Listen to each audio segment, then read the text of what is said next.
Hello, everyone, and welcome to the Department of State presentation. My name is Angela Woods, and I'm a program officer here in the Bureau of Educational and Cultural Affairs.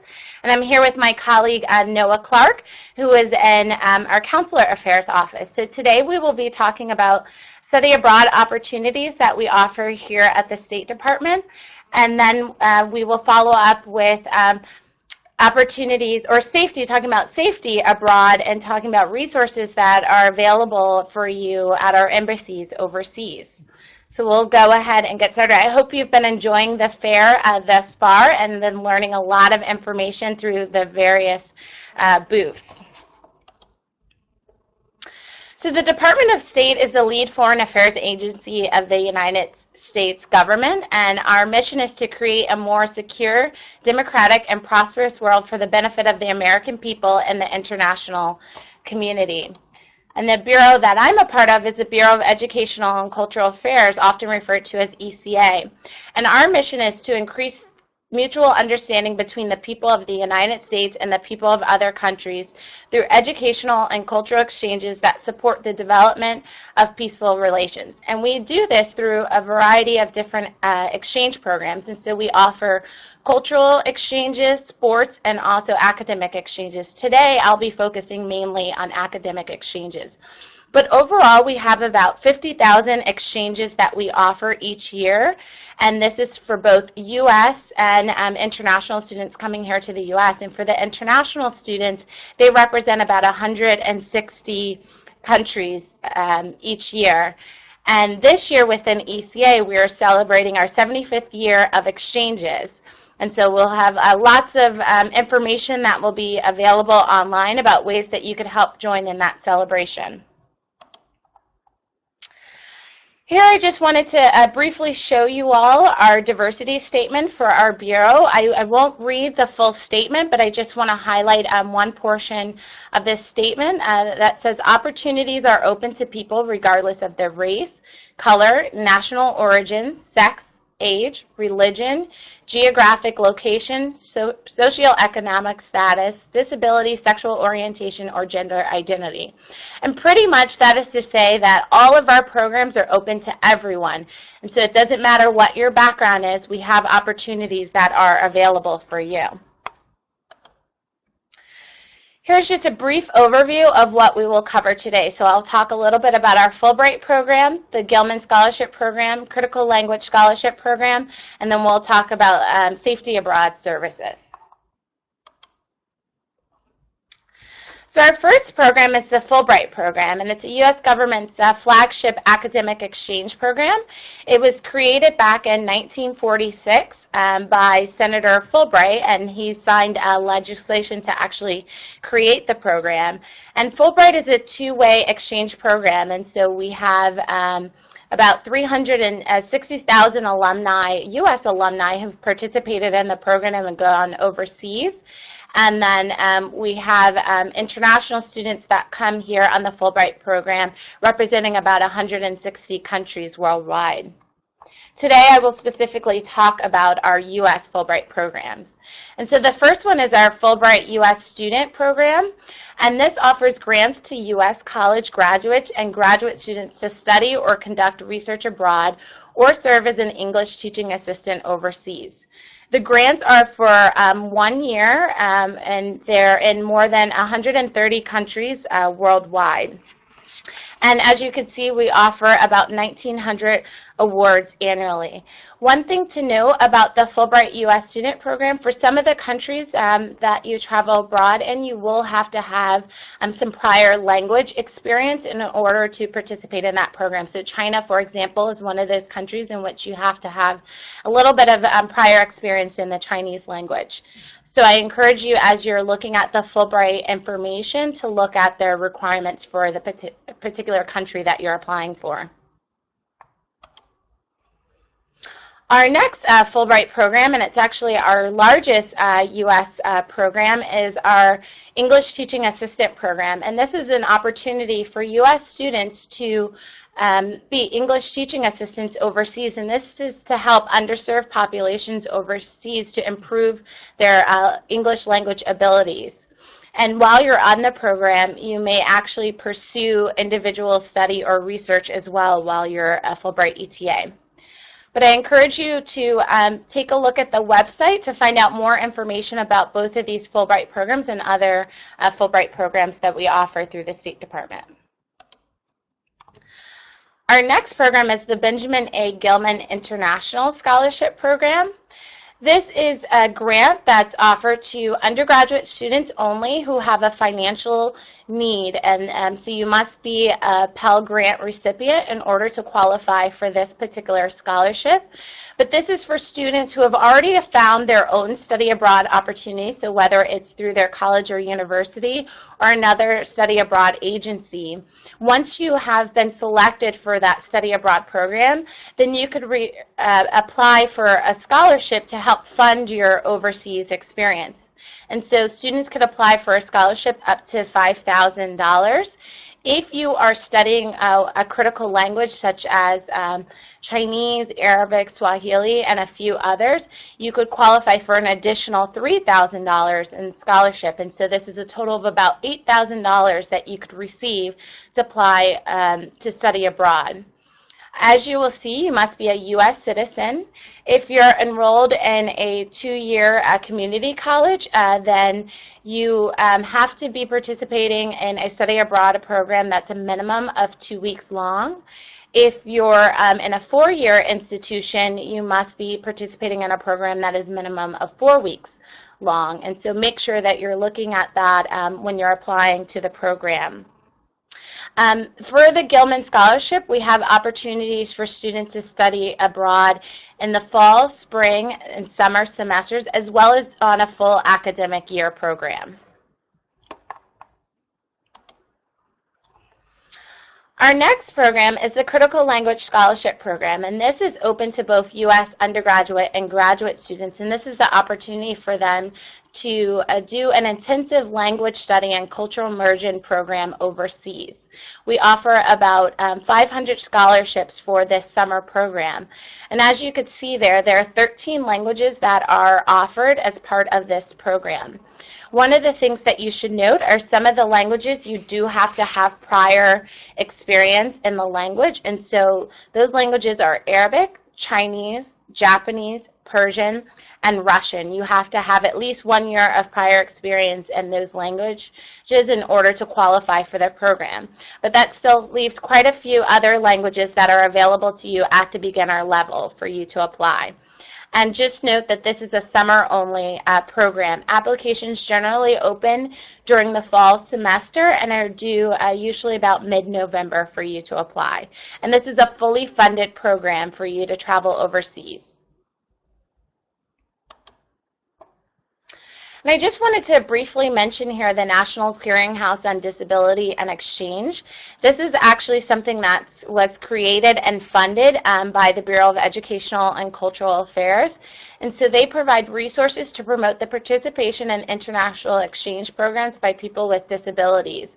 And this clearinghouse is actually administered by Mobility International, and they have a variety of different resources. And so if you're a student with a disability and you're thinking about studying abroad, I encourage you to take a look at their website and find out more information about the resources that are available to you. At this time, I will turn it over to my colleague Noah, who will talk about safety abroad. Great. Thanks so much, Angela. So today I'm going to speak very, very quickly about what you need to know before you go overseas. Again, my name is Noah Clark. I'm a Foreign Service Officer with the Department of State Office of Overseas Citizen Services. So, first thing you need to know before you go overseas, you need to know what travel documents are required.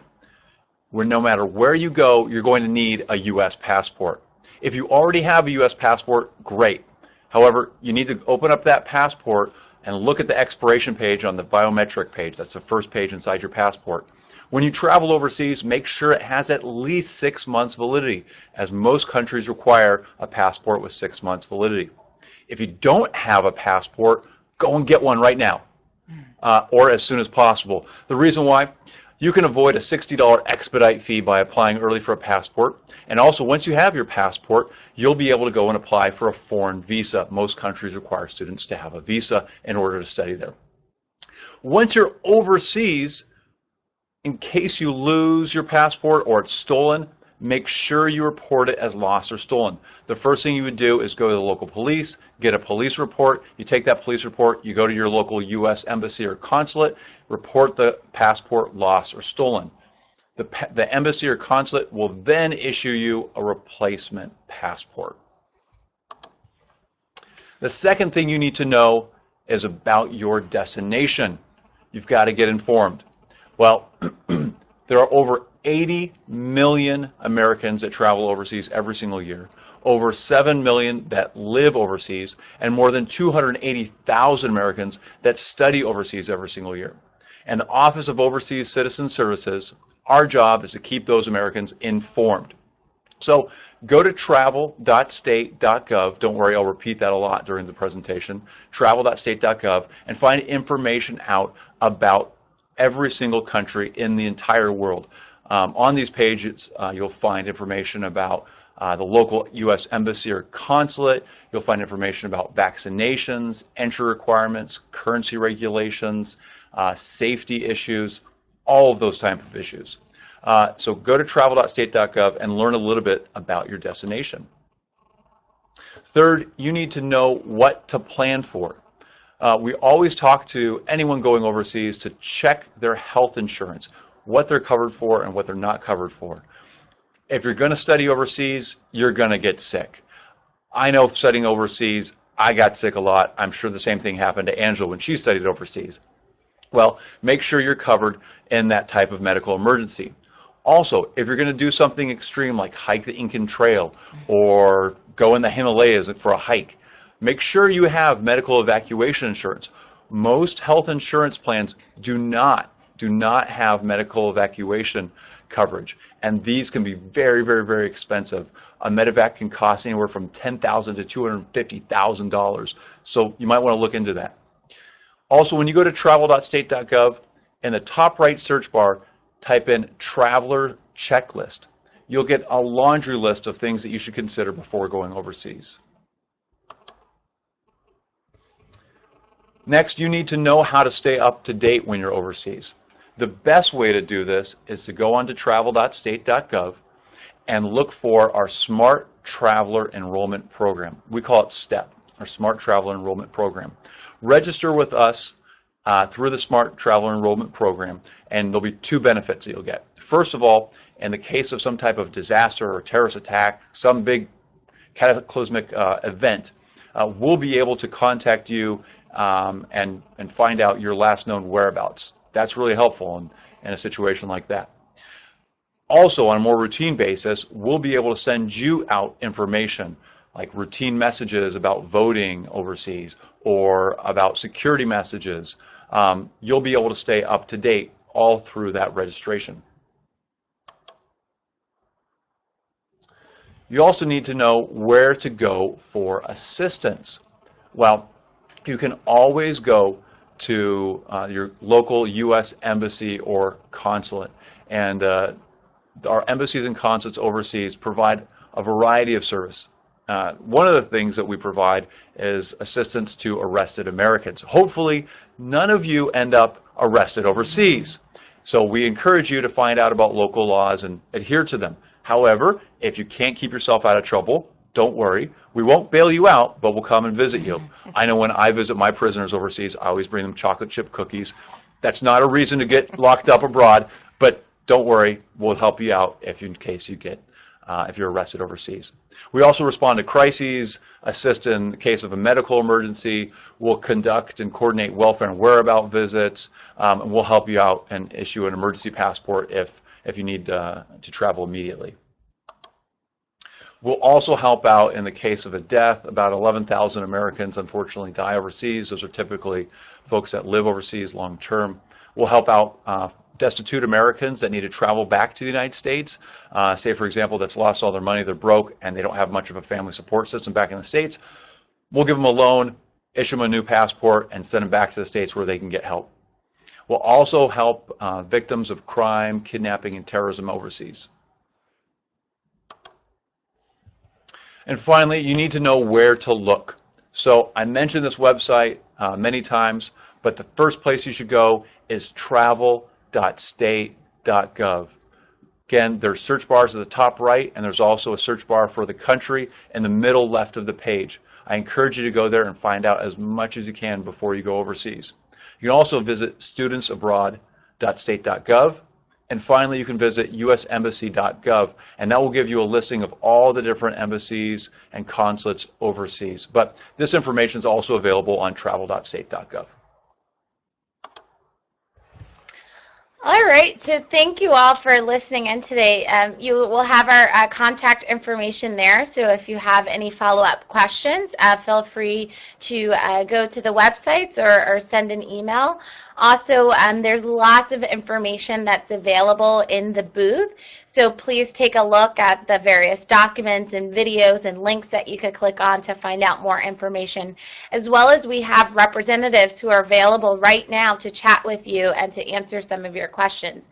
We do have a few moments at this time to answer some of your questions, so we'll take a look at some of the questions that have come throughout the day.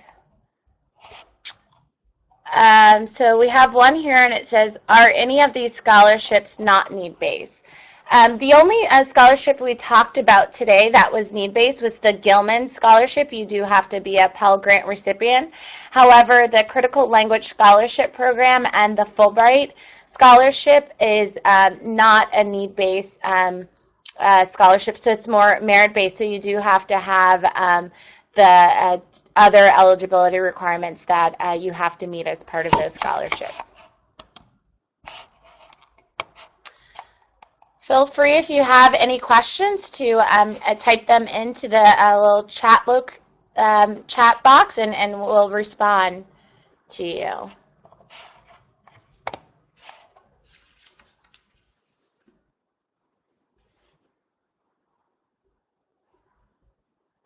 Okay, we just had another one that come through, and it said, where can I find, it looks like, where can I find scholarship information? There's a variety of different places that you could find information in terms of the scholarships and opportunities that we have available through the State Department. Generally, I would encourage you to go to exchanges.state.gov, and that's exchanges.state.gov, and there you'll be able to find all the different exchange opportunities that we offer at the State Department. I would also strongly encourage you, if you haven't done so already, visit your study abroad office or fellowship office at your campus that you're on, and they'll be able to provide more information. And also, again, in our booth, you'll have information on different opportunities that are available. And we even have some information, if there are any high school students in the audience, we do have some information about high school programs that we have available through the Department of State as well.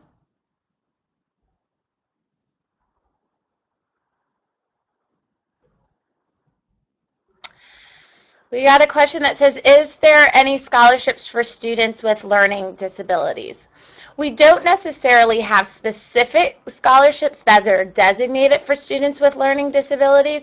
However, all of our scholarships are open to students with disabilities. And so what we do is we recommend that students, when applying for these various scholarships, that you usually have an opportunity, if you're selected as a finalist, to disclose what disabilities that you have, so that we could work with you to make the necessary accommodations that you may need while you are abroad. And then I would also encourage you to visit the MyUSA website that I mentioned earlier in the presentation, that has a lot of different resources for students with disabilities. We had a question, will this presentation be available later to review? Yes, that's a great question, and it will be available throughout the rest of today. So this fair will go until 8 p.m. today. And then the great thing, it will actually be available 90 days after today. So that's about, if I'm doing my math correctly, leads us right into about May that you'll be able to log back on and not only look at the information that's available through the Department of State page, but also view the other booths that are available through the fair. This question says, if I have just paid off my abroad fee and have received a scholarship, how does that work? I am not sure if I understand your question, but I'm guessing that maybe the abroad fee that you're referring to is something that's a fee that you're required to pay to your school. And so what I would encourage you to follow up with your study abroad office to find out what you need to do next. Depending on the particular study abroad program that you're doing, some of the scholarship that you may have received may be able to cover that study abroad fee that you're referring to.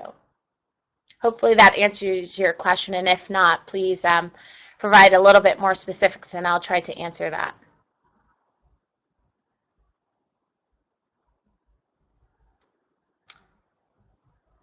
Any other questions? Noah talked a lot about safety abroad and things that you should do before you go overseas. And so if you have any questions related to that, feel free to type those in as well. I definitely want you to think about safety. You know, once you actually, a lot of you know what programs that you're interested in, and so now that you know where you're going to be going overseas, we encourage you to look at the safety for those different countries. There's a question on, looks like LGBT safety overseas. That's a really good question, actually. And actually, the information I mentioned earlier, when you go to travel.state.gov and you look for country-specific information, you can do that again by going to the middle of the page. There'll be a search bar that says enter your destination. You just type in your country where you're going to visit. So say, for example, you're going to study in France. You would put France in the search bar, and then you would find a lot of information on different topics related to France. One of those sections, it will actually address LGBT issues. So there's information that talks to the situation for LGBT issues, safety issues in each specific country. Great. And we have a question is, can you mention once again the site for exchanges? And sure, that's exchanges.state.gov, and that's gov, G-O-V. So exchanges, E-X-C-H-A-N-G-E-S dot state, S-A-T-E, dot G-O-V.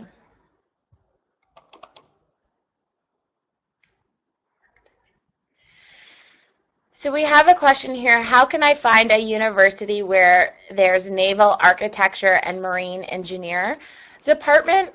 I would encourage you to visit your study abroad office on campus, or even your engineering department on your campus, to find out the different programs that may be available. We don't necessarily partner with specific departments abroad, such as engineering departments, but through our various programs, our programs are open to students from a variety of different majors and background. And so again, you can look at exchanges.state.gov or something like the Fulbright program if you're interested in doing research to find out opportunities that are available for students with those majors.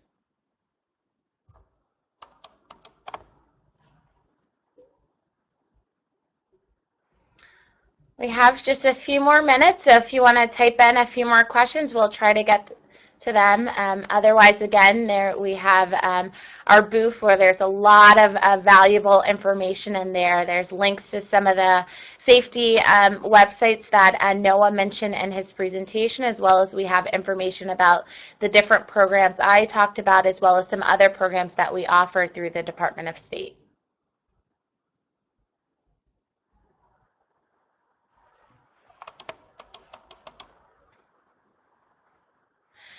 Okay, so we have a question that says, do you also provide information for study abroad programs for high school students?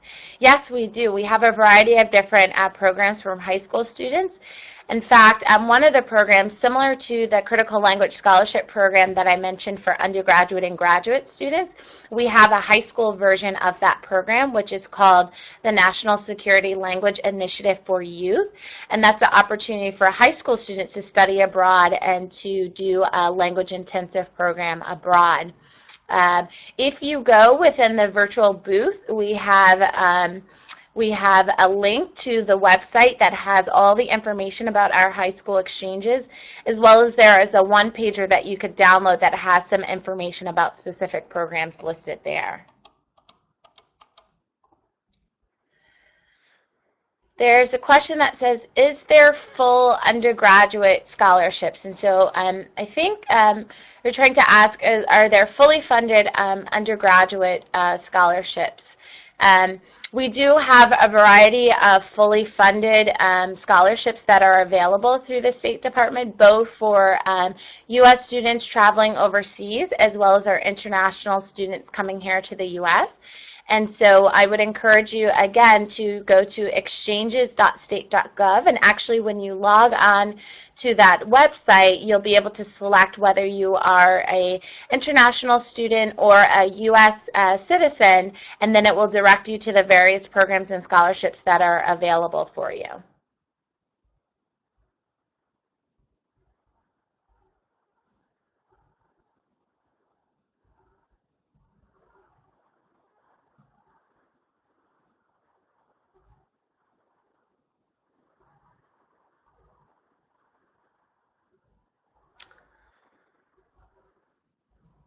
All right, well, it looks like there are no more questions, and so we are going to go, but thank you so much for joining in with us today, and we will have representatives from both the Study Abroad Office as well as from Consular Affairs to talk about safety abroad, and they'll be available till 8 p.m. Eastern Standard Time today. So feel free to visit our booth and ask questions to our representatives that are there, and also check out some of the videos that we have available. Thank you so much and have a great day.